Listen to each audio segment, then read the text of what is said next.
ও যে নেহাত রোগা। তা হোক, ওই সবচেয়ে সুন্দরী, কিন্তু বেচারি গরিব, গায়ে গয়না টয়না এদের মতো নেই। তা হবে, কিন্তু এদের মজুরি কত জানো? না। এদের দুজনের 30 টাকা করে। ওই ওই ওর 50, আর যেটিকে গরিব বলছো তার 200 টাকা। 200? কেন? ও কি খুব ভালো গান করে? কানে শুনিনি কখনো, লোকে বলে 4-5 বছর আগে খুব ভালো গাইতো, কিন্তু এখন পারবে কিনা বলা যায় না। তবে অত টাকা দিয়ে আনলে কেন? তার কমেও আসে না, এতেও আসতে রাজি ছিল না, অনেক সাদাসাদি করে আনা হয়েছে। টাকা দিয়ে সাদাসাদি কেন?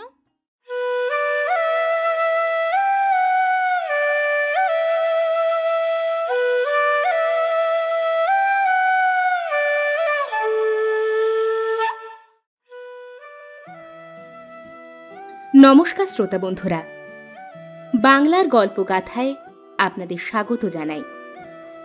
আমাদের আজকের নিবেদন কথাশিল্পী শরৎচন্দ্র চট্টোপাধ্যায় রচিত গল্প আঁধারে আলো।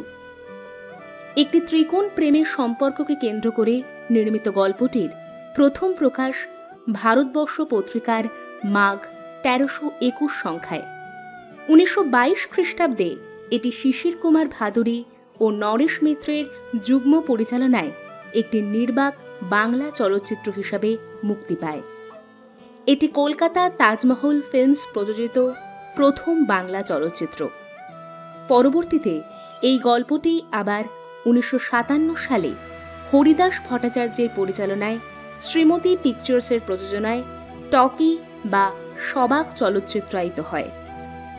এই কাহিনীর মুখ্য ভূমিকায় সত্যেন্দ্র, রাধারানী ও বিজলী। কাহিনীর শ্রুতি নাট্যরূপ দিয়েছেন উর্মি। গল্প পাঠে ও বিজলীর চরিত্রে প্রিয়াঙ্কা। শুরু করছি আজকের গল্প আঁধারে আলো। সে অনেক দিনের ঘটনা। সত্যেন্দ্র চৌধুরী জমিদারের ছেলে, বিএ পাশ করিয়া বাড়ি গিয়াছিল। তাহার মা বলিলেন, মেয়েটি বড় লক্ষ্মী বাবা, কথা শোন, একবার দেখে আয়। না মা, এখন আমি কোনো মতেই পারবো না, তাহলে পাশ হতে পারবো না। কেন পারবি না? বৌমা থাকবে না আমার কাছে? তুই লেখাপড়া করবি কলকাতায়, পাশ হতে তোর কি বাধা আমি তো ভেবে পাইনি শুধু। না মা, সে সুবিধা হবে না, এখন আমার সময় নেই। ইত্যাদি বলিতে বলিতে সত্য বাহির হইয়া যাইতেছিল। যাস নে, দাঁড়া, আরো কথা আছে। আমি কথা দিয়েছি বাবা, আমার মান রাখবি নে। সত্য ফিরিয়া দাঁড়াইয়া অসন্তুষ্ট হইয়া কহিল, না জিজ্ঞেস করে কথা দিলে কেন? ছেলের কথা শুনিয়া মা অন্তরে ব্যথা পাইলেন। বলিলেন, সে আমার দোষ হয়েছে, কিন্তু তোকে তো মায়ের সম্ভ্রম বজায় রাখতে হবে। তাছাড়া বিধবার মেয়ে, বড় দুঃখী। কথা শোন সত্য, রাজি হ। আচ্ছা, পরে বলবো বলিয়া সত্য বাহির হইয়া গেল। মা অনেকক্ষণ চুপ করে দাঁড়াইয়া রহিলেন। ওইটি তাহার একমাত্র সন্তান। 7-8 বৎসর হইল স্বামীর কাল হইয়াছে। তদবধি বিধবা নিজেই নায়েব গোমস্তার সাহায্যে মস্ত জমিদারি শাসন করিয়া আসিতেছেন। ছেলে কলিকাতায় থাকিয়া কলেজে পড়ে। বিষয় আশয়ের কোনো সংবাদই তাহাকে রাখিতে হয় না। জননী মনে মনে ভাবিয়া রাখিয়াছিলেন, ছেলে ওকালতি পাশ করিলে তাহার বিবাহ দিবেন এবং পুত্রবধূর হাতে জমিদারি এবং সংসারের সমস্ত ভারার্পণ করিয়া নিশ্চিন্ত হইবেন। ইহার পূর্বে তিনি ছেলেকে সংসারী করিয়া তাহার উচ্চশিক্ষার অন্তরায় হইবেন না। কিন্তু অন্যরূপ ঘটিয়া দাঁড়াইল। স্বামীর মৃত্যুর পর এ বাটিতে অনেক দিন পর্যন্ত কোনো কাজকর্ম হয় নাই। সেদিন কি একটা ব্রত উপলক্ষে সমস্ত গ্রাম নিমন্ত্রণ করিয়াছিলেন। মৃত অতুল মুখুজ্জের দরিদ্র বিধবা 11 বছরের মেয়ে লইয়া নিমন্ত্রণ রাখিতে আসিয়াছিলেন। এই মেয়েটিকে তাহার বড় মনে ধরিয়াছে। শুধু যে মেয়েটি নিখুঁত সুন্দরী তাহা নহে, ওইটুকু বয়সেই মেয়েটি যে অশেষ গুণবতী তাহাও তিনি 2-4টি কথাবার্তায় বুঝিয়া লইয়াছিলেন। মা মনে মনে বলিলেন, আচ্ছা, আগে তো মেয়ে দেখায়, তারপর কেমন না পছন্দ হয় দেখা যাবে।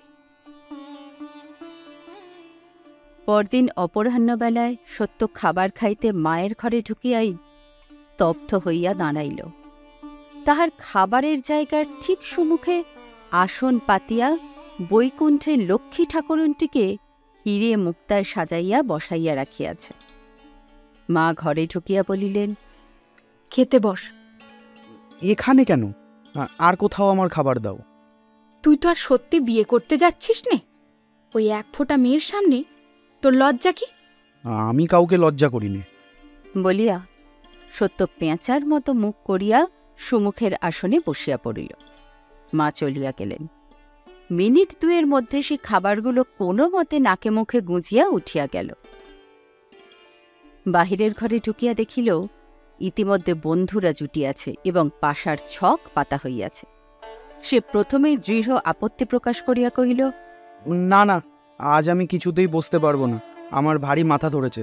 বলিয়া ঘরের এক কোণে সরিয়া গিয়া তাকিয়া মাথায় দিয়া চোখ বুজিয়া শুইয়া পড়িল। বন্ধুরা মনে মনে কিছু আশ্চর্য হইল এবং লোকাভাবে পাশা তুলিয়া দাবা পাতিয়া বসিল। সন্ধ্যা পর্যন্ত অনেক চেঁচামেচি ঘটিল, কিন্তু সত্য একবার উঠিল না, একবার জিজ্ঞাসা করিল না কে হারিল কে জিতিল। আজ এসব তাহার ভালোই লাগিল না। বন্ধুরা চলিয়া গেলে সে বাড়ির ভিতরে ঢুকিয়া সোজা নিজের ঘরে যাইতেছিল। ভাঁড়ারের বারান্দা হইতে মা জিজ্ঞাসা করিলেন, এর মধ্যে শুতে যাচ্ছিস যে রে? শুতে নয়, পড়তে যাচ্ছি। এমের পড়া, সোজা নয় তো, সময় নষ্ট করলে চলবে কেন? বলিয়া সে গূঢ় ইঙ্গিত করিয়া দুমদুম শব্দ করিয়া উপরে উঠিয়া গেল। 8 ঘণ্টা কাটিয়াছে, সে একটি ছত্রও পড়ে নাই। টেবিলের উপর বই খোলা, চেয়ারে হেলান দিয়া উপরের দিকে মুখ করিয়া কড়িকাঠ ধ্যান করিতেছিল। হঠাৎ ধ্যান ভাঙিয়া গেল। সে কান খাড়া করিয়া শুনিল ঝুম। আর এক মুহূর্ত ঝুম ঝুম। সত্য সোজা উঠিয়া বসিয়া দেখিল সেই আপাদ মস্তক গহনা পরা লক্ষ্মী ঠাকুরুনটির মতো মেয়েটি ধীরে ধীরে কাছে আসিয়া দাঁড়াইল। সত্য এক দৃষ্টে চাহিয়া রহিল। মেয়েটি মৃদুকণ্ঠে বলিল, মা আপনার মত জিজ্ঞাসা করলেন। সত্য মুহূর্ত মৌন থাকিয়া প্রশ্ন করিল, কার মা? আমার মা। সত্য তৎক্ষণাৎ প্রত্যুত্তর খুঁজিয়া পাইল না। ক্ষণেক পরে কহিল, আমার মাকে জিজ্ঞাসা করলেই জানতে পারবেন। মেয়েটি চলিয়া যাইতেছিল। সত্য সহসা প্রশ্ন করিয়া ফেলিল, তোমার নাম কি? আমার নাম রাধারানী। বলিয়া সে চলিয়া গেল। 1 ফোঁটা রাধারানীকে সজোরে ঝাড়িয়া ফেলিয়া দিয়া সত্য এমএ পাশ করিতে কলিকাতা চলিয়া আসিয়াছে। বিশ্ববিদ্যালয়ের সমস্ত পরীক্ষাগুলি উত্তীর্ণ না হওয়া পর্যন্ত তো কোনো মতেই না, খুব সম্ভব পরেও না, সে বিবাহই করিবে না। কারণ সংসারে জড়াইয়া গিয়া মানুষের আত্মসম্ভ্রম নষ্ট হইয়া যায়, ইত্যাদি ইত্যাদি। তবুও রহিয়া রহিয়া তাহার সমস্ত মনটা যে কি একরকম করিয়া ওঠে। কোথাও কোনো নারী মূর্তি দেখিলেই আর একটি অতি ছোট মুখ তাহার পাশেই জাগিয়া উঠিয়া তাহাকেই আবৃত করিয়া দিয়া একাকী বিরাজ করে। সত্য কিছুতেই সেই লক্ষ্মীর প্রতিমাটিকে ভুলিতে পারে না। চিরদিনই সে নারীর প্রতি উদাসীন। অকস্মাৎ এ তাহার কি হইয়াছে যে পথে ঘাটে কোথাও বিশেষ একটা বয়সের কোনো মেয়ে দেখিলেই তাহাকে ভালো করিয়া দেখিতে ইচ্ছা করে। হাজার চেষ্টা করিয়াও সে যেন কোনো মতে চোখ ফিরাইয়া লইতে পারে না। দেখিতে দেখিতে হঠাৎ, হয়তো অত্যন্ত লজ্জা করিয়া, সমস্ত দেহ বারংবার শিহরিয়া ওঠে। সে তৎক্ষণাৎ যে কোনো একটা পথ ধরিয়া দ্রুত পদে সরিয়া যায়। সত্য সাঁতার কাটিয়া স্নান করিতে ভালোবাসিত। তাহার চোর বাগানের বাসা হইতে গঙ্গা দূরে নয়, প্রায় সে জগন্নাথের ঘাটে স্নান করিতে আসিত। আজ পূর্ণিমা, ঘাটে একটু ভিড় হইয়াছিল।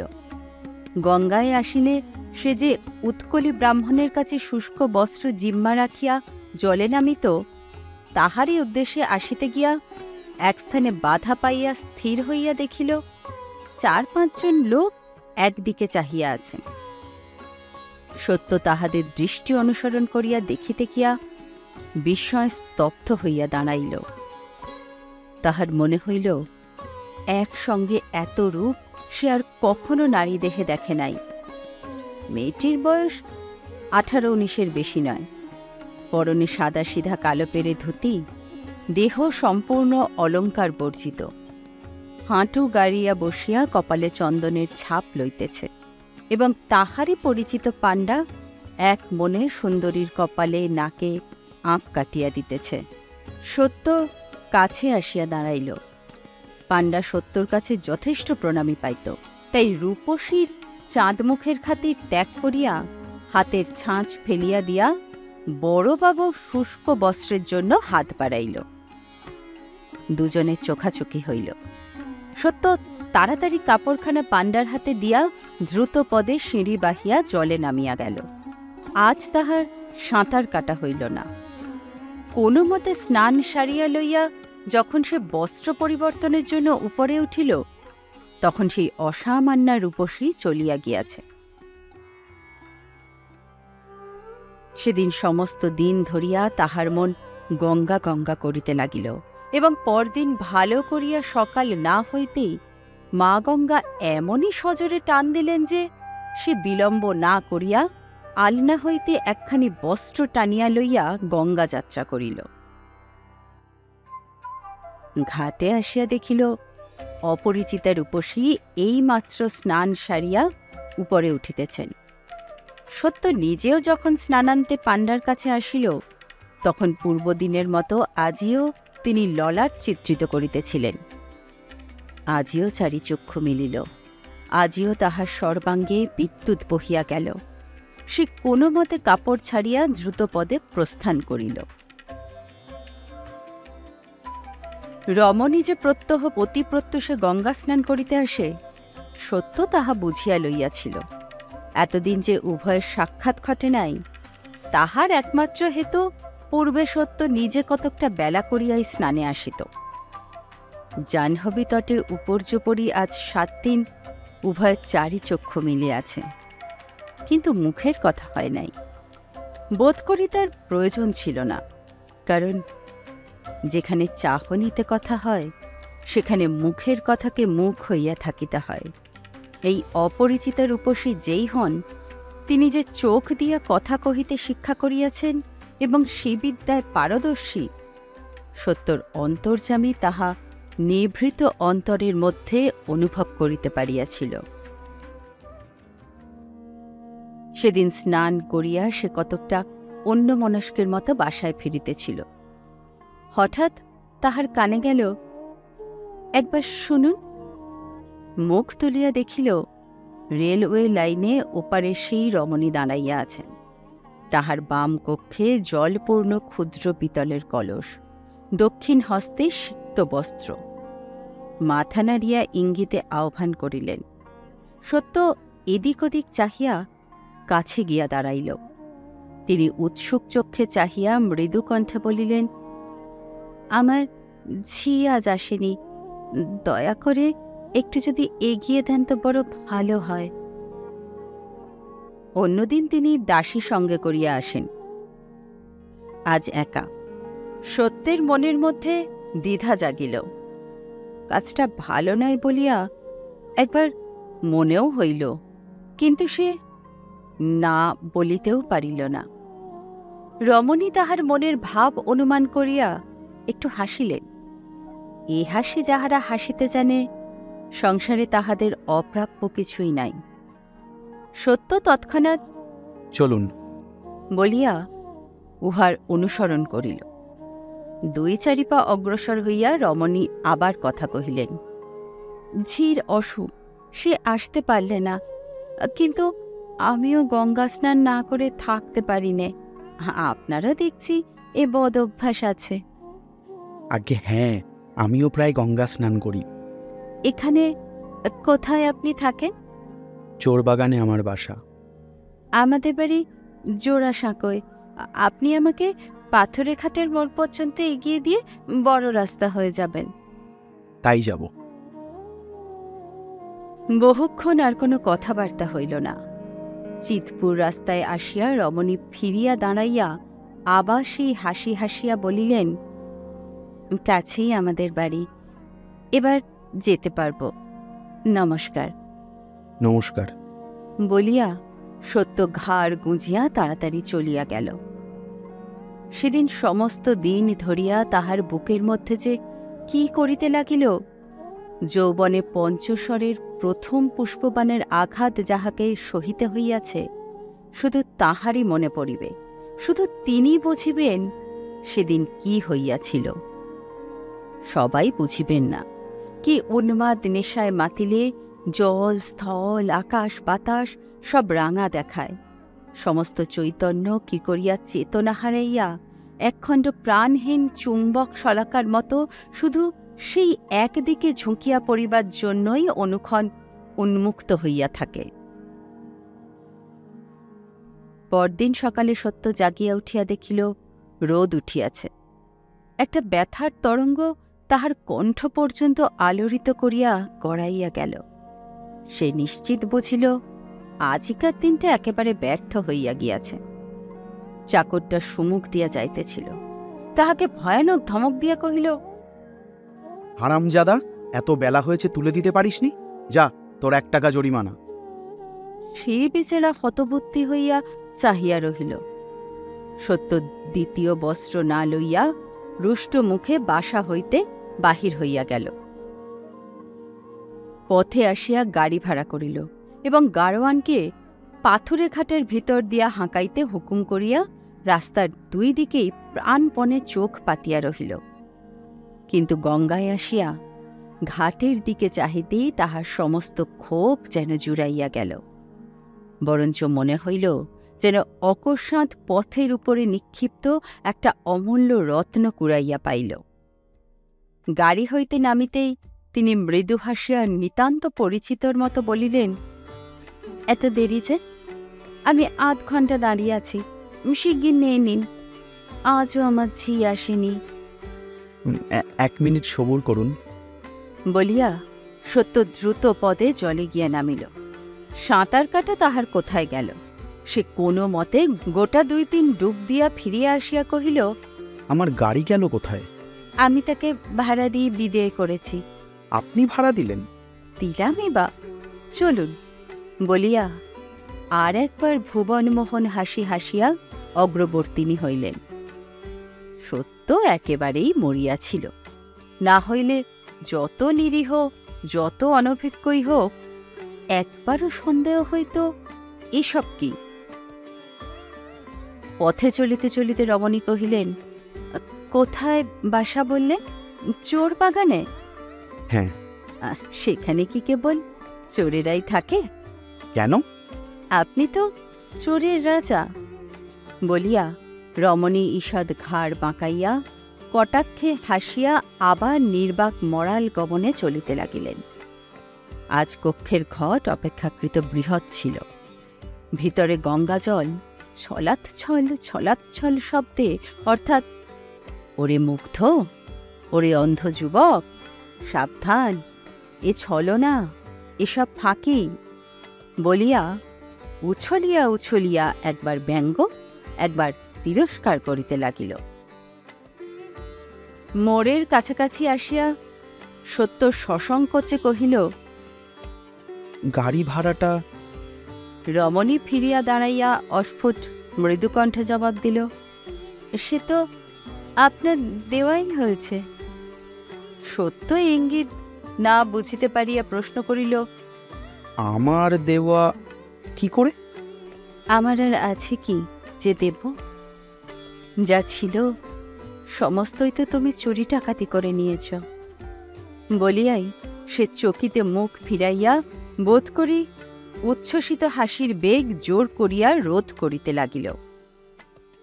এই অভিনয় সত্য দেখিতে পায় নাই, তাই এই চুরির প্রচ্ছন্ন ইঙ্গিত তীব্র তড়িৎরেখার মতো তাহার সংশয়ের জাল আপ্রান্ত বিদীর্ণ করিয়া বুকের অন্তঃস্থল পর্যন্ত উদ্ভাসিত করিয়া ফেলিল। তাহার মুহূর্তে সাধ হইল এই প্রকাশ্য রাজপথেই ওই দুটি রাঙা পায়ে লুটাইয়া পড়ে। কিন্তু চক্ষের নিমেষে গভীর লজ্জায় তাহার মাথা এমনই হেঁট হইয়া গেল যে সে মুখ তুলিয়া একবার প্রিয়তমার মুখের দিকে চাহিয়া দেখিতেও পারিল না। নিঃশব্দে নত মুখে ধীরে ধীরে চলিয়া গেল। ও ফুটপাথে তাহার আদেশ মতো দাসী অপেক্ষা করিতেছিল। কাছে আসিয়া কহিল, আচ্ছা দিদিমণি, বাবুটিকে এমন করে নাচিয়ে নিয়ে বেড়াচ্ছ কেন? বলি কিছু আছে টাছে? 2 পয়সা টানতে পারবে তো? তা জানি নে, কিন্তু হাবা কোবা লোকগুলোকে নাকে দড়ি দিয়ে ঘুরোতে আমার বেশ লাগে। এত পারো তুমি? কিন্তু যাই বলো দিদিমণি, দেখতে যেন রাজপুত্তুর, যেমন চোখ মুখ তেমনই রং। তোমাদের দুটিকে দিব্যি মানায়। দাঁড়িয়ে কথা করছিলে যেন একটি জোড়া গোলাপ ফুটেছিল। আচ্ছা চল, পছন্দ হয়ে থাকে তো নয় তুই নিস। না দিদিমণি, ও জিনিস প্রাণ ধরে কাউকে দিতে পারবে না, তা বলে দিলুম। জ্ঞানীরা কহিয়াছেন, অসম্ভব কাণ্ড চোখে দেখিলেও বলিবে না, কারণ অজ্ঞানীরা বিশ্বাস করে না। এই অপরাধেই শ্রীমন্ত বেচারা নাকি মশানে গিয়াছিল। সে যাই হোক, ইহা অতি সত্য কথা। সত্য লোকটা সেদিন বাসায় ফিরিয়া টেনিসন পড়িয়াছিল এবং ডন জুয়ানের বাংলা তর্জমা করিতে বসিয়াছিল। অত বড় ছেলে, কিন্তু একবারও এ সংশয়ের কণামাত্র তাহার মনে ওঠে নাই যে দিনের বেলা শহরের পথে ঘাটে এমন অদ্ভুত প্রেমের বান ডাকা সম্ভব কিনা, কিংবা সে বানের স্রোতে গা ভাসাইয়া চলা নিরাপদ কিনা। দিন 2 পরে স্নানান্তে বাটি ফিরিবার পথে অপরিচিতা সহসা কহিল, কাল রাত্রে থিয়েটার দেখতে গিয়েছিল। সরলার কষ্ট দেখলে বুক ফেটে যায় না? সত্য, সরলা প্লে দেখে নাই, স্বর্ণলতা বই পড়িয়াছিল। আস্তে আস্তে বলিল, হ্যাঁ, বড় দুঃখ পেয়েই মারা গেল। কি ভয়ানক কষ্ট। আচ্ছা, সরলাই বা তার স্বামীকে এত ভালোবাসলে কি করে? আর তার বড় যাই বা পারেনি কেন, বলতে পারো? স্বভাব। ঠিক তাই, বিয়ে তো সকলেরই হয়, কিন্তু সব স্ত্রী পুরুষ কি পরস্পরকে সমান ভালোবাসতে পারে? পারে না। কত লোক আছে মরবার দিনটি পর্যন্ত ভালোবাসা কি জানতেও পায় না, জানাবার ক্ষমতাও তাদের থাকে না। দেখনি, কত লোক গান বাজনা হাজার ভালো হলেও মন দিয়ে শুনতে পারে না। কত লোক কিছুতেই রাগে না, রাখতে পারেই না। লোকে তাদের খুব কোন গায়ে বটে, আমার কিন্তু নিন্দে করতে ইচ্ছে করে। কেন? তারা অক্ষম বলে। অক্ষমতার কিছু কিছু গুণ থাকলেও থাকতে পারে, কিন্তু দোষটাই বেশি। এই যেমন সরলার ভাসুর, স্ত্রীর অত বড় অত্যাচারও তার রাগ হলো না। সত্য চুপ করিয়া রহিল। আর তার স্ত্রী, ওই প্রমোদটা কি শয়তান মেয়ে মানুষ! আমি থাকতাম তো রাক্ষসীর গলা টিপে দিতুম। থাকতে কি করে? প্রমোদা বলে সত্যিই তো কেউ ছিল না, কবির কল্পনা। তবে এমন কল্পনা করা কেন? আচ্ছা, সবাই বলে সমস্ত মানুষের ভেতরেই ভগবান আছেন, আত্মা আছেন, কিন্তু প্রমোদার চরিত্র দেখলে মনে হয় না যে তার ভেতরেও ভগবান ছিলেন। সত্যি বলছি তোমাকে। কোথায় বড় বড় লোকের বই পড়ে মানুষ ভালো হবে, মানুষকে মানুষ ভালোবাসবে? না, এমন বই লিখে দিলেন যে পড়লে মানুষের ওপর মানুষের ঘৃণা জন্মে যায়। বিশ্বাস হয় না যে সত্যি সব মানুষের অন্তরেই ভগবানের মন্দির আছে। তুমি বুঝি খুব বই পড়ো? ইংরেজি জানি না তো, বাংলা বই যা বেরোয় সব পড়ি। এক একদিন সারা রাত্রি পড়ি। এই যে বড় রাস্তা, চলো না আমাদের বাড়ি, যত বই আছে সব দেখাবো। তোমাদের বাড়ি? হ্যাঁ, আমাদের বাড়ি। চলো, যেতে হবে তোমাকে। হঠাৎ সত্যর মুখ পাণ্ডুর হইয়া গেল। সে সভয় বলিয়া উঠিল, না না, ছি ছি। ছি ছি কিছু নেই, চলো। না না, আজ না, আজ থাক। বলিয়া সত্য কম্পিত দ্রুত পদে প্রস্থান করিল।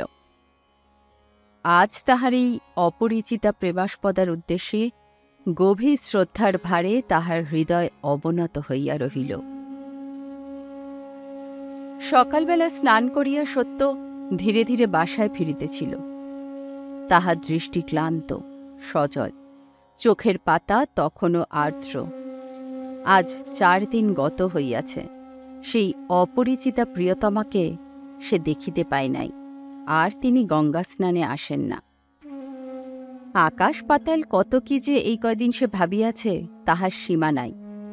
মাঝে মাঝে এই দুশ্চিন্তাও মনে উঠিয়াছে, হয়তো তিনি বাঁচিয়াই নাই, হয়তোবা মৃত্যুশয্যায়, কে জানে।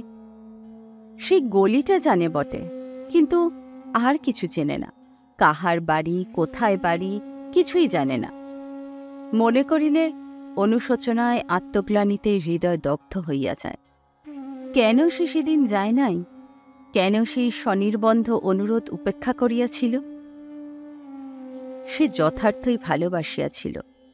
চোখের নেশা নহে, হৃদয়ের গভীর তৃষ্ণা। ইহাতে ছলনা কাপড়টির ছায়ামাত্র ছিল না। যাহা ছিল তাহা সত্যই নিঃস্বার্থ, সত্যই পবিত্র, বুক জোড়া স্নেহ। বাবু, সত্য চমকিয়া চাহিয়া দেখিল, তাহার সেই দাসী যে সঙ্গে আসিত, সে পথের ধারে দাঁড়াইয়া আছে। সত্য ব্যস্ত হইয়া কাছে আসিয়া ভারী গলায় কহিল, কি হয়েছে তার? বলিয়াই তাহার চোখে জল আসিয়া পড়িল। সামলাইতে পারিল না। দাসী মুখ নিচু করিয়া হাসি গোপন করিল। বোধ করি হাসিয়া ফেলিবার ভয়েই মুখ নিচু করিয়াই বলিল, দিদিমণির বড় অসুখ, আপনাকে দেখতে চাইছেন। চলো। বলিয়া সত্য তৎক্ষণাৎ সম্মতি দিয়া চোখ মুছিয়া সঙ্গে চলিল। চলিতে চলিতে প্রশ্ন করিল, কি অসুখ? খুব শক্ত দাঁড়িয়েছে কি? না, তা হয়নি, কিন্তু খুব জ্বর। সত্য মনে মনে হাত জোর করিয়া কপালে ঠেকাইল, আর প্রশ্ন করিল না। বাড়ির সুমুখে আসিয়া দেখিল, খুব বড় বাড়ি। দ্বারের কাছে বসিয়া একজন হিন্দুস্তানি দারোয়ান ঝিমাইতেছে। দাসীকে জিজ্ঞাসা করিল, আমি গেলে তোমার দিদিমণির বাবা রাগ করবেন না তো? তিনি তো আমাকে চেনেন না। দিদিমণির বাপ নেই, শুধু মা আছেন। দিদিমণির মতো তিনিও আপনাকে খুব ভালোবাসেন। সত্য আর কিছু না বলিয়া ভিতরে প্রবেশ করিল। সিঁড়ি বাহিয়া তেতলার বারান্দায় আসিয়া দেখিল, পাশাপাশি 3টি ঘর। বাহির হইতে যতটুকু দেখা যায়, মনে হইল সেগুলি চমৎকার সাজানো। কোণের ঘর হইতে উচ্চ হাসির সঙ্গে তবলা ও ঘুঙুরের শব্দ আসিতেছিল। দাসী হাত দিয়া দেখাইয়া বলিল, ওই ঘর, চলুন। দ্বারের সম্মুখে আসিয়া সে হাত দিয়া পর্দা সরাইয়া সুউচ্চ কণ্ঠে বলিল, দিদিমণি, এই নাও তোমার নাগর। তীব্র হাসি ও কোলাহল উঠিল। ভিতরে যাহা দেখিল, তাহাতে সত্য সমস্ত মস্তিষ্ক ওলটপালট হইয়া গেল। তাহার মনে হইল হঠাৎ সে মূর্ছিত হইয়া পড়িতেছে। কোনো মতে দৌড় ধরিয়া সে সেখানেই চোখ বুজিয়া চৌকাঠের উপর বসিয়া পড়িল। ঘরের ভিতরে মেঝে মোটা গদি পাতা বিছানার উপর 2-3 ভদ্রবেশী পুরুষ, একজন হারমোনিয়াম, একজন বায়া তবলা লইয়া বসিয়া আছে, আর একজন এক মনে মদ খাইতেছে। আর তিনি বোধ করি এইমাত্র নৃত্য করিতেছিলেন। 2 পায়ে এক রাশ ঘুঙুর বাঁধা, নানা অলঙ্কারে সর্বাঙ্গ ভূষিত, সুরারঞ্জিত চোখ দুটি ঢুলুঢুলু করিতেছে। তড়িৎপদে কাছে সরিয়া আসিয়া সত্যর একটা হাত ধরিয়া খিলখিল করিয়া হাসিয়া উঠিল। খিলখিল করিয়া হাসিয়া বলিল, বোধর মির্গি বাবু আছে নাকি? নে ভাই, আর কি করিস নে, ওঠ। ওসব আমার ভারী ভয় করে। প্রবল তড়িৎস্পর্শে হতচেতন মানুষ যেমন করিয়া কাঁপিয়া নড়িয়া ওঠে, ইহার করস্পর্শে সত্যর আপাত মস্তক তেমনি করিয়া কাঁপিয়া নড়িয়া উঠিল। রমণী কহিল, আমার নাম শ্রীমতী বিজলি। তোমার নামটা কি ভাই? হাবু? গাবু? সমস্ত লোকগুলো হো হো শব্দে অট্টহাসি জুড়িয়া দিল। দিদিমণির দাসীটি হাসির চোটে একেবারে মেঝের উপর গড়াইয়া শুইয়া পড়িল। কি রঙ্গই জানো দিদিমণি। বিজলি কৃত্রিম রোষের স্বরে তাহাকে একটা ধমক দিয়া বলিল, থাম, বাড়াবাড়ি করিস নে, আসুন, উঠে আসুন। বলিয়া জোর করিয়া সত্যকে টানিয়া আনিয়া একটা চৌকির উপর বসাইয়া দিয়া পায়ের কাছে হাঁটু গাড়িয়া বসিয়া হাত জোর করিয়া শুরু করিয়া দিল। आज रजनी हम भागे पोहायनु देखनु पिया मुख चंदा।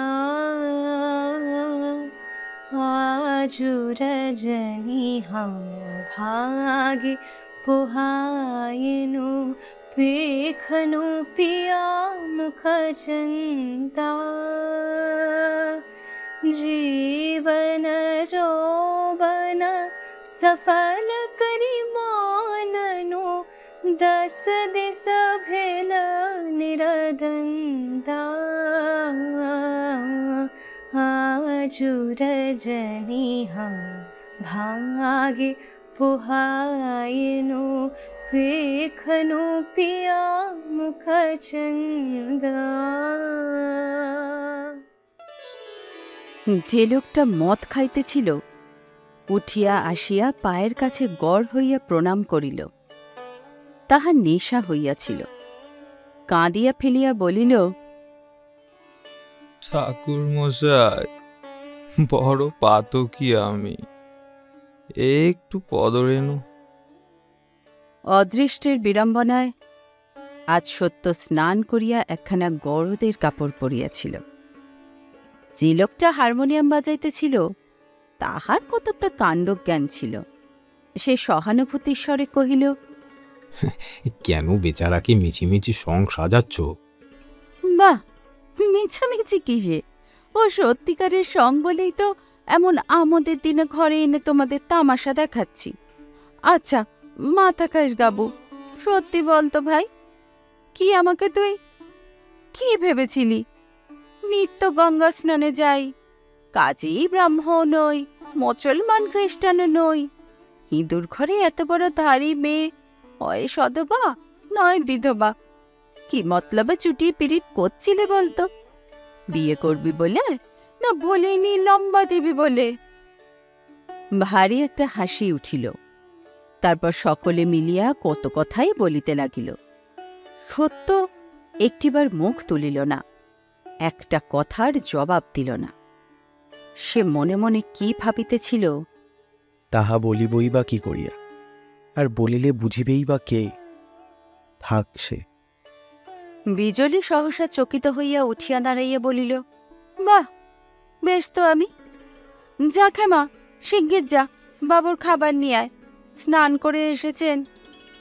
বাহ, আমি কেবল তামাশাই করছি যে। বলিতে বলিতেই তাহার অনতিকাল পূর্বের ব্যঙ্গ বিদ্রুপ বহ্নোত্তপ্ত কণ্ঠস্বর অকৃত্রিম সস্নেহ অনুতাপে যথার্থই জুড়িয়া গেল। খানিক পরে দাসী এক থালা খাবার আনিয়া হাজির করিল। বিজলি নিজের হাতে লইয়া আবার হাঁটু গাড়িয়া বসিয়া বলিল, মুখ তোল, খাও। এতক্ষণ সত্য তাহার সমস্ত শক্তি এক করিয়া নিজেকে সামলাইতেছিল। এইবার মুখ তুলিয়া শান্তভাবে বলিল, আমি খাব না। কেন? জাত যাবে? আমি হাঁড়ি না মুচি? সত্য তেমনই শান্তকণ্ঠে বলিল, তাহলে খেতুম, আপনি যা তাই। বিজলি খিলখিল করিয়া হাসিয়া বলিল, হাবু বাবু ছুরি ছড়া চালাতে জানেন দেখছি। বলিয়া আবার হাসিল, কিন্তু তাহার শব্দ মাত্র, হাসি নয়। তাই আর কেহ সে হাসিতে যোগ দিতে পারিল না। আমার নাম সত্য, আবু নয়। আমি ছুরি ছোড়া চালাতে কখনো শিখিনি, কিন্তু নিজের ভুল টের পেলে শোধরাতে শিখেছি। বিজলি হঠাৎ কি কথা বলিতে গেল, কিন্তু চাপিয়া লইয়া শেষে বলিল, আমার ছোঁয়া খাবে না? না। বিজলি উঠিয়া দাঁড়াইল। তাহার পরিহাসের স্বরে এবার তীব্রতা মিশিল। জোর দিয়া কহিল, খাবেই, এই বলছি তোমাকে।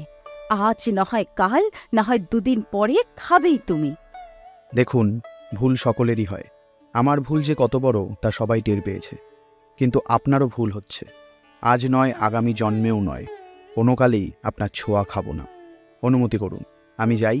আপনার নিঃশ্বাসে আমার রক্ত শুকিয়ে যাচ্ছে। তাহার মুখের উপর গভীর ঘৃণার এমনই সুস্পষ্ট ছায়া পড়িল যে তাহা ওই মাতালটা চক্ষু এড়াইল না।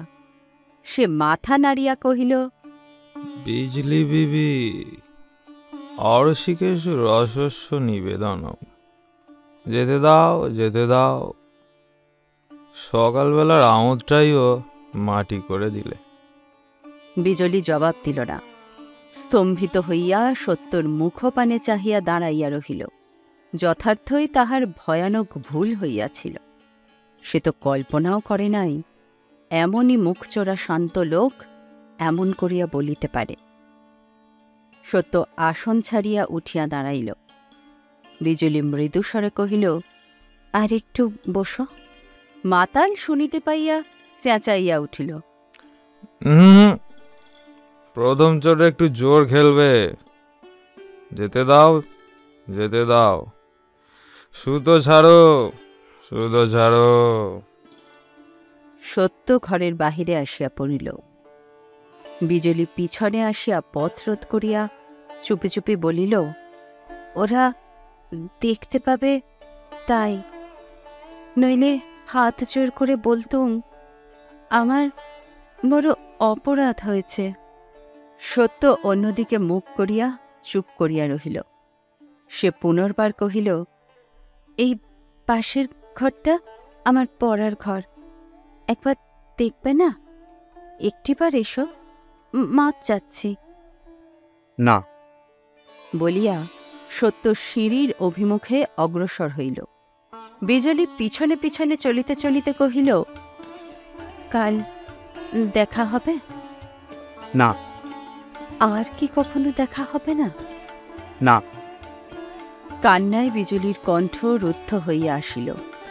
ঢোক গিলিয়া জোর করিয়া গলা পরিষ্কার করিয়া বলিল, আমার বিশ্বাস হয় না আর দেখা হবে না, কিন্তু তাও যদি না হয় বলো, এই কথাটা আমার বিশ্বাস করবে? ভগ্নস্বর শুনিয়া সত্য বিস্মিত হইল।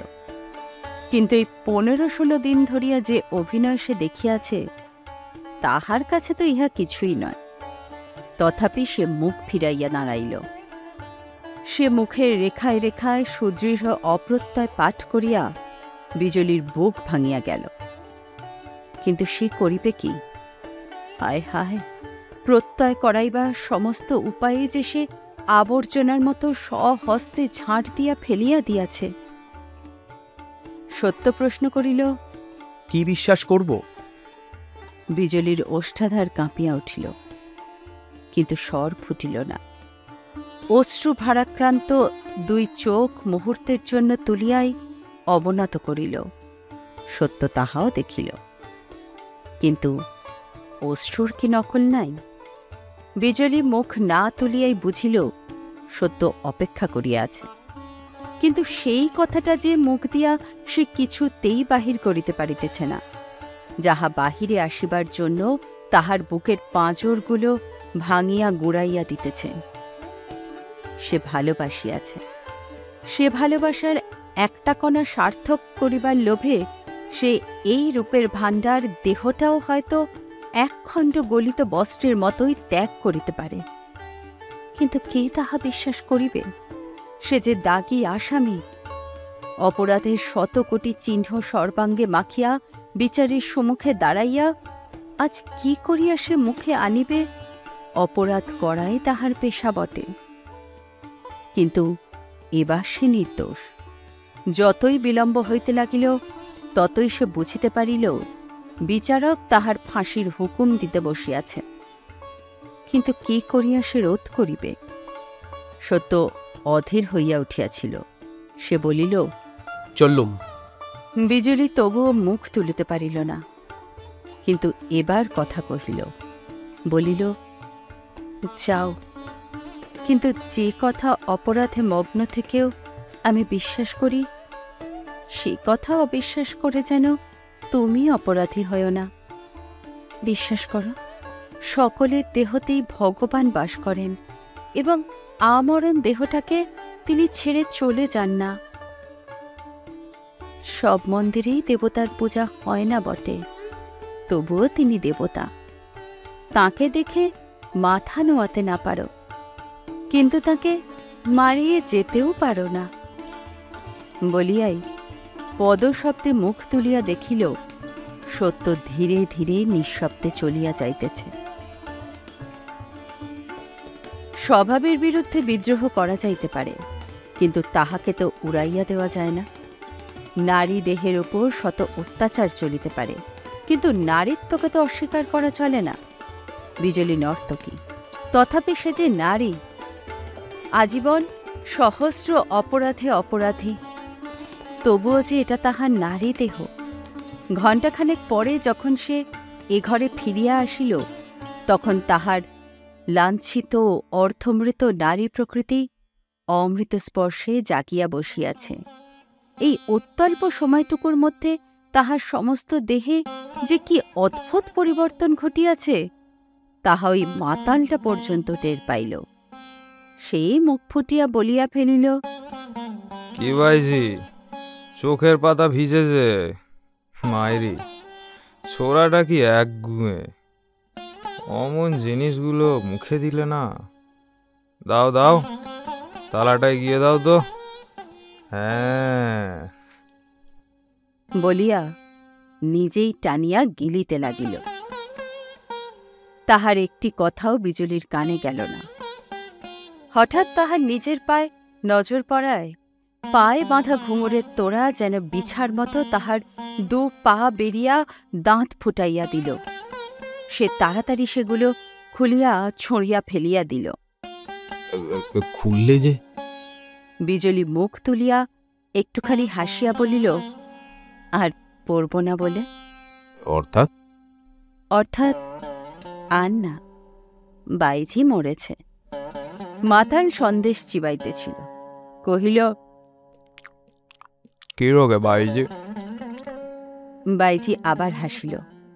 এ সেই হাসি। হাসি মুখে কহিল, যে রোগে আলো জ্বাললে আঁধার মরে, সূর্য উঠলে রাত্রি মরে, আজ সেই রোগেই তোমাদের বাইজি চিরদিনের জন্য মরে গেল বন্ধু। 4 বৎসর পরের কথা বলিতেছি। কলিকাতার একটি বড় বাড়িতে জমিদারের ছেলের অন্নপ্রাশন। খাওয়ানো দাওয়ানোর বিরাট ব্যাপার শেষ হইয়া গিয়াছে। সন্ধ্যার পর বহির্বাটির প্রশস্ত প্রাঙ্গণে আসর করিয়া আমোদ আহ্লাদ, নাচ গানের উদ্যোগ আয়োজন চলিতেছে। একধারে 3-4টি নর্তকী, ইহারাই নাচ গান করিবে। দ্বিতলের বারান্দায় চিকের আড়ালে বসিয়া রাধারানী একাকী নিচে জনসমাগম দেখিতেছিল। নিমন্ত্রিতা মহিলারা এখনো শুভাগমন করেন নাই। নিঃশব্দে পিছনে আসিয়া সত্যেন্দ্র কহিলেন, এত মন দিয়ে কি দেখছো বলো তো? রাধারানী স্বামীর দিকে ফিরিয়া হাসি মুখে বলিল, যা সবাই দেখতে আসছে, বাইজিদের সাজসজ্জা, কিন্তু হঠাৎ তুমি যে এখানে। একলাটি বসে আছো, তাই একটু গল্প করতে এলুম। ইস, সত্যি? আচ্ছা, দেখছো তো, বলো দেখি ওদের মধ্যে সবচেয়ে কোনটিকে তোমার পছন্দ হয়? ওইটিকে। বলিয়া রাধারানী আঙুল তুলিয়া যে স্ত্রীলোকটাকে সকলের পিছনে নিতান্ত সাদাসিধা পোশাকে বসিয়াছিল তাহাকেই দেখাইয়া দিল। ও যে নেহাত রোগা। তা হোক, ওই সবচেয়ে সুন্দরী, কিন্তু বেচারি গরিব, গায়ে গয়না টয়না এদের মতো নেই। তা হবে, কিন্তু এদের মজুরি কত জানো? না। এদের দুজনের 30 টাকা করে। ওই ওই ওর 50, আর যেটিকে গরিব বলছো তার 200 টাকা। 200? কেন? ও কি খুব ভালো গান করে? কানে শুনিনি কখনো, লোকে বলে 4-5 বছর আগে খুব ভালো গাইতো, কিন্তু এখন পারবে কিনা বলা যায় না। তবে অত টাকা দিয়ে আনলে কেন? তার কমেও আসে না, এতেও আসতে রাজি ছিল না, অনেক সাদাসাদি করে আনা হয়েছে। টাকা দিয়ে সাদাসাদি কেন? সত্যেন্দ্র নিকটে একটা চৌকি টানিয়া লইয়া বসিয়া বলিলেন, তার প্রথম কারণ ও ব্যবসা ছেড়ে দিয়েছে। গুণ ওর যতই হোক, এত টাকা সহজে কেউ দিতে চায় না, ওকেও আসতে হয় না, এই ওর ফন্দি। দ্বিতীয় কারণ আমার নিজের গরজ। কথাটা রাধারানী বিশ্বাস করিল না, তথাপি আগ্রহে ঘেঁষিয়া বসিয়া বলিল, তোমার গরজ ছাই, কিন্তু ব্যবসা ছেড়ে দিলে কেন? শুনবে? হ্যাঁ বলো। সত্যেন্দ্র এক মুহূর্ত মৌন থাকিয়া বলিলেন, ওর নাম বিজলি। এক সময়ে কিন্তু এখানে লোক এসে পড়বে যে রানী, ঘরে যাবে? যাব, চলো। বলিয়া রাধারানী উঠিয়া দাঁড়াইল। স্বামীর পায়ের কাছে বসিয়া সমস্ত শুনিয়া রাধারানী আঁচলে চোখ মুছিল। শেষে বলিল, তাই আজ ওকে অপমান করে শোধ নেবে? এ বুদ্ধি কে তোমাকে দিলে? এদিকে সত্যেন্দ্রর নিজের চোখও শুষ্ক ছিল না, অনেকবার গলাটাও ধরিয়া আসিতেছিল। তিনি বলিলেন, অপমান বটে, কিন্তু সে অপমান আমরা 3 জন ছাড়া আর কেউ জানতে পারবে না, কেউ জানবেও না। রাধারানী জবাব দিল না, আর একবার আঁচলে চোখ মুছিয়া বাহির হইয়া গেল। নিমন্ত্রিত ভদ্রলোকে আসর ভরিয়া গিয়াছে এবং উপরের বারান্দায় বহু স্ত্রীকণ্ঠের সলোচ্চ চিৎকার চিকের আবরণ ভেদ করিয়া আসিতেছে। অন্যান্য নর্তকীরা প্রস্তুত হইয়াছে, শুধু বিজলি তখনও মাথা হেঁট করিয়া বসিয়া আছে। তাহার চোখ দিয়া জল পড়িতেছিল। দীর্ঘ 5 বৎসরের তাহার সঞ্চিত অর্থ প্রায় নিঃশেষ হইয়া গিয়াছিল, তাই অভাবের তাড়নায় বাধ্য হইয়া আবার সেই কাজ অঙ্গীকার করিয়া আসিয়াছে, যাহা সে শপথ করিয়া ত্যাগ করিয়াছিল। কিন্তু সে মুখ তুলিয়া খাড়া হইতে পারিতেছিল না। অপরিচিত পুরুষের সতৃষ্ণ দৃষ্টির সম্মুখে দেহ যেমন পাথরের মতো ভারী হইয়া উঠিবে, পা এমন করিয়া দুমড়াইয়া ভাঙিয়া পড়িতে চাহিবে, তাহা সে ঘণ্টা 2 পূর্বে কল্পনা করিতেও পারে নাই। আপনাকে ডাকছেন। বিজলি মুখ তুলিয়া দেখিল, পাশে দাঁড়াইয়া একটি 12-13 বছরের ছেলে। সে উপরের বারান্দা নির্দেশ করিয়া পুনরায় কহিল, মা আপনাকে ডাকছেন। বিজলি বিশ্বাস করিতে পারিল না, জিজ্ঞাসা করিল, কে ডাকছেন আমাকে? মা ডাকছেন। তুমি কে? আমি বাড়ির চাকর। বিজলি ঘাড় নাড়িয়া বলিল, আমাকে নয়, তুমি আবার জিজ্ঞাসা করে এসো। বালক খানিক পরে ফিরিয়া আসিয়া বলিল, আপনার নাম বিজলি তো? আপনাকে ডাকছেন, আসুন আমার সঙ্গে। মা দাঁড়িয়ে আছেন। চলো। বলিয়া বিজলি তাড়াতাড়ি পায়ের ঘুঙুর খুলিয়া ফেলিয়া তাহাকে অনুসরণ করিয়া অন্দরে আসিয়া প্রবেশ করিল। মনে করিল, গৃহিণীর বিশেষ কিছু ফরমায়েশ আছে, তাই এই আহ্বান। শোবার ঘরের দরজার কাছে রাধারানী ছেলে কোলে করিয়া দাঁড়াইয়াছিল। ত্রস্ত কুণ্ঠিত পদে বিজলি সুমুখে আসিয়া দাঁড়াইবা মাত্রই সে সসম্ভ্রমে হাত ধরিয়া ভিতরে টানিয়া আনিল এবং একটা চৌকির ওপর জোর করিয়া বসাইয়া দিয়া হাসি মুখে কহিল, দিদি, চিনতে পারো? বিজলি বিস্ময়ে হতবুদ্ধি হইয়া রহিল। রাধারানী কোলের ছেলেকে দেখাইয়া বলিল, ছোট বোনকে না হয় নাই চিনলে দিদি, সে দুঃখ করিনে, কিন্তু এটাকে না চিনতে পারলে সত্যি কিন্তু ভারী ঝগড়া করব। বলিয়া মুখ টিপিয়া মৃদু মৃদু হাসিতে লাগিল। এমন হাসি দেখিয়াও বিজলি তথাপি কথা কহিতে পারিল না, কিন্তু তাহার আধার আকাশ ধীরে ধীরে স্বচ্ছ হইয়া আসিতে লাগিল। সেই অনিন্দ সুন্দর মাতৃমুখ হইতে সত্য বিকশিত গোলাপ সদৃশ শিশুর মুখের প্রতি তাহার দৃষ্টি নিবদ্ধ হইয়া রহিল। রাধারানী নিস্তব্ধ। বিজলি নির্নিমেষ চক্ষে চাহিয়া চাহিয়া অকস্মাৎ উঠিয়া দাঁড়াইয়া 2 হাত প্রসারিত করিয়া শিশুকে কোলে টানিয়া লইয়া সজোরে বুকে চাপিয়া ধরিয়া ঝরঝর করিয়া কাঁদিয়া ফেলিল। চিনেছ দিদি? চিনেছি বোন। দিদি, সমুদ্র মন্থন করে বিষটুকু তার নিজে খেয়ে সমস্ত অমৃতটুকু এই ছোট বোনটিকে দিয়েছ। তোমাকে ভালোবেসেছিলেন বলেই আমি তাকে পেয়েছি। সত্যেন্দ্রর একখানি ক্ষুদ্র ফটোগ্রাফ হাতে তুলিয়া বিজলি এক দৃষ্টে দেখিতেছিল। মুখ তুলিয়া মৃদু হাসিয়া কহিল, বিষের বিষই যে অমৃত বোন। আমি বঞ্চিত হইনি ভাই, সেই বিষই এই ঘোর পাপিষ্ঠাকে অমর করেছে। দেখা করবে দিদি? বিজলি এক মুহূর্ত চোখ বুঝিয়া স্থির থাকিয়া বলিল, না দিদি, 4 বছর আগে যেদিন তিনি এই অস্পৃশ্যটাকে চিনতে পেরে বিষম ঘৃণায় মুখ ফিরিয়ে চলে গেলেন, সেদিন দর্প করে বলেছিল, আবার দেখা হবে, আবার তুমি আসবে। কিন্তু সেই দর্প আমার রইল না, আর তিনি এলেন না। কিন্তু আজ দেখতে পাচ্ছি কেন দর্পহারি আমার সে দর্প ভেঙে দিলেন। তিনি ভেঙে দিয়ে যে কি করে দেন, কেড়ে নিয়ে যে কি করে ফিরিয়ে দেন, সে কথা আমার চেয়ে আজ কেউ জানে না বোন। প্রাণের জ্বালায় ভগবানকে নির্দয় নিষ্ঠুর বলে অনেক দোষ দিয়েছি, কিন্তু এখন দেখতে পাচ্ছি এই পাপিষ্ঠাকে তিনি কি দয়া করেছেন।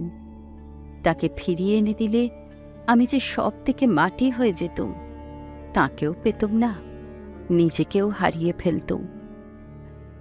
কান্নায় রাধারানীর গলা রুদ্ধ হইয়া গিয়াছিল। সে কিছুই বলিতে পারিল না। বিজলি পুনরায় কহিল, ভেবেছিলুম কখনো দেখা হলে তার পায়ে ধরে আরেকটিবার মাপ চেয়ে দেখব, কিন্তু তার আর দরকার নেই। এই ছবিটুকু শুধু দাও দিদি, এর বেশি আমি চাই নাই। চাইলেও ভগবান তা সহ্য করবে না। আমি চললুম বলিয়া সে উঠিয়া দাঁড়াইল। আবার কবে দেখা হবে দিদি? দেখা আর হবে না বোন। আমার একটা ছোট বাড়ি আছে, সেইটে বিক্রি করে যত শীঘ্র পারি চলে যাব। ভালো কথা, বলতে পারো ভাই, কেন হঠাৎ তিনি এতদিন পরে আমাকে স্মরণ করেছিলেন? যখন তার লোক আমাকে ডাকতে যায় তখন কেন একটা মিথ্যে নাম বলেছিল? লজ্জায় রাধারানীর মুখ আরক্ত হইয়া উঠিল। সে নত মুখে চুপ করিয়া রহিল। বিজলি ক্ষণকাল ভাবিয়া বলিল, হয়তো বুঝছি, আমাকে অপমান করবেন বলে না? তাছাড়া এত চেষ্টা করে আমাকে আনবার তো কোনো কারণই দেখিনে। রাধারানীর মাথা আরও হেঁট হইয়া গেল। বিজলি হাসিয়া বলিল, তোমার লজ্জা কি বোন? তবে তাঁরও ভুল হয়েছে। তার পায়ে আমার 100 কোটি প্রণাম জানিয়ে বলো, সে হবার নয়। আমার নিজের বলে আর কিছু নেই। অপমান করলে সমস্ত অপমান তাঁর গায়েই লাগবে। নমস্কার দিদি। নমস্কার বোন। বয়সে ঢের বড় হলেও তোমাকে আশীর্বাদ করার অধিকার তো আমার নেই। আমি কায় মনে প্রার্থনা করি বোন, তোমার হাতের নোয়া অক্ষয় হোক। চললুম।